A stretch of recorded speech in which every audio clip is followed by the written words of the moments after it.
Ini disebut sebagai Muktamar Pemikiran NU kedua karena melanjutkan Muktamar Pemikiran NU yang pertama yang berlangsung di Situbondo pada tahun 2001. Pada saat itu Ki Haji Fawaid Syamsul Arifin masih ada dan beliau menyediakan diri sebagai tuan rumah Muktamar Pemikiran NU yang pertama ketika itu. Saya masih ingat di dalam Muktamar NU yang pertama hadir salah satunya adalah almarhum Profesor Nurholis Majid. Ada Kiai Haji Masdar Farid Masudi, ada Kiai Haji Dr. Masyhuri Naim, dan beberapa tokoh-tokoh yang lain. Ini adalah muktamar yang tanpa kandidat. Karena tidak ada pemilihan ketua umum di sini, karena itu ini muktamar yang insya Allah akan tenang sekali.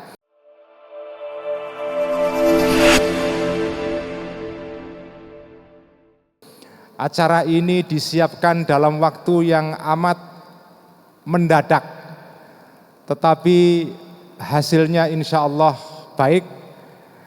Saya mengucapkan terima kasih kepada teman-teman dari Lembaga Kajian dan Pengembangan Sumber Daya Manusia NU Lakpesdam yang menyiapkan acara ini nyaris 2 minggu tanpa istirahat.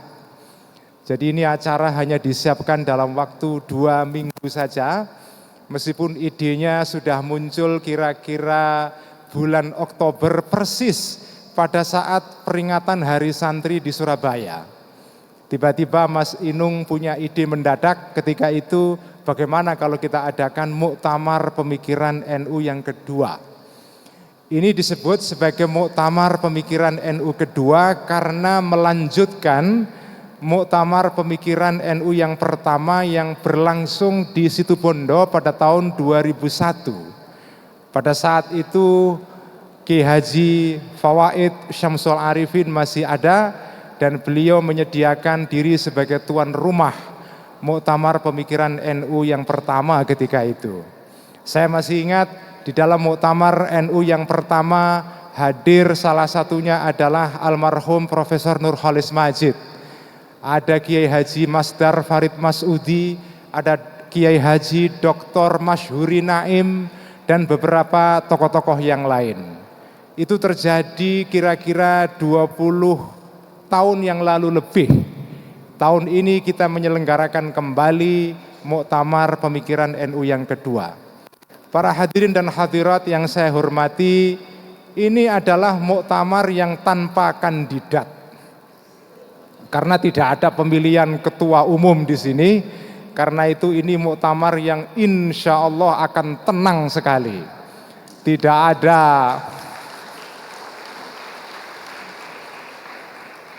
ada kasak kusuk, tidak ada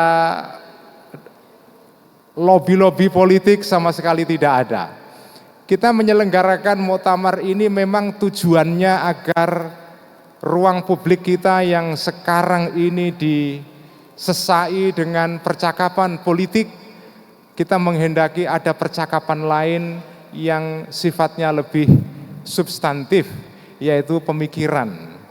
Tema yang kita angkat di dalam Muktamar Pemikiran ini adalah mengenai bentuk masyarakat yang kita bayangkan di masa depan. Apakah bentuk masyarakat yang ideal di masa depan ini?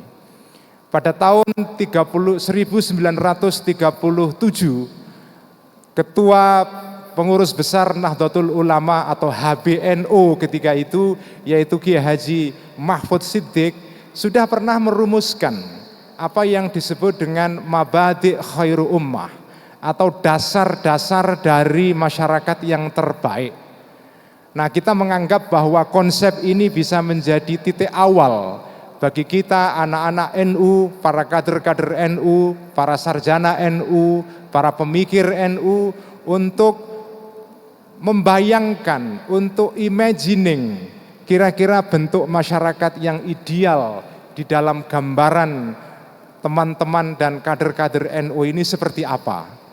Masyarakat yang kita bayangkan ini bukan sekedar masyarakat untuk warga Nahdliyin saja, bukan bentuk masyarakat untuk orang Islam saja, tetapi ini adalah bentuk masyarakat pada umumnya, masyarakat Indonesia, tetapi juga masyarakat dunia pada umumnya. Pada tahun 2016, pemerintah Jepang mengenalkan suatu istilah yang kemudian populer saat ini yang disebut dengan Society 5.0, yaitu masyarakat 5.0. Di dalam konsep itu dibayangkan bentuk masyarakat masa depan yang merupakan perkawinan antara manusia dengan teknologi digital. Itu adalah konsep yang dibayangkan oleh masyarakat Jepang. Nah, kita kepingin membayangkan bentuk masyarakat yang kita bayangkan ideal. Seperti apa? Itulah yang akan menjadi bahan pembicaraan di dalam sidang pleno dan sidang komisi yang akan berlangsung besok pada hari Sabtu, besok pagi sampai sore. Dan saya ingin melaporkan kepada Ketua Umum PBNU bahwa yang sudah daftar untuk mengikuti acara ini itu ada sekitar 750.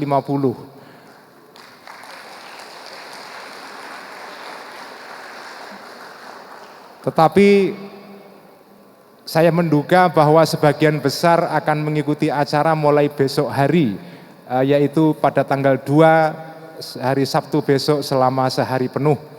Kemudian besok ingin saya kabarkan bahwa besok akan ada ceramah yang diberikan oleh 2 pemikir Indonesia dan sarjana Indonesia yang sangat kita hormati. Yang pertama adalah Profesor Dr. Franky Budi Hardiman, yaitu salah satu filosof terpenting Indonesia saat ini, yang kebetulan berasal dari Sekolah Tinggi Filsafat Driarkara. Kemudian juga ceramah akan diberikan oleh Profesor Dr. Ismail Fajri Alatas, salah satu pengurus Lakpesdam PBNU yang sekarang ini menjadi profesor di NYU di New York University di Amerika Serikat. Ini laporan yang bisa saya sampaikan. Mohon doa dari para hadirin dan hadirat yang hadir di sini maupun yang hadir secara virtual. Semoga muktamar ini berjalan lancar dan membuahkan hasil yang berkah dan membawa maslahah. Sekian, mohon maaf jika ada kekurangan dan ketidaknyamanan di dalam persiapan muktamar ini. Ada sebagian teman yang mungkin datang dan tidak mendapatkan akomodasi, mohon maaf, karena memang kami punya keterbatasan, kami menyediakan akomodasi tetapi hanya kepada peserta yang terbatas. Terima kasih, tetapi kalau soal makan jangan khawatir, insya Allah akan tersedia dengan berlimpah. Sekian, wallahul muwaffiq ila aqwamit thoriq. Wassalamualaikum warahmatullahi wabarakatuh.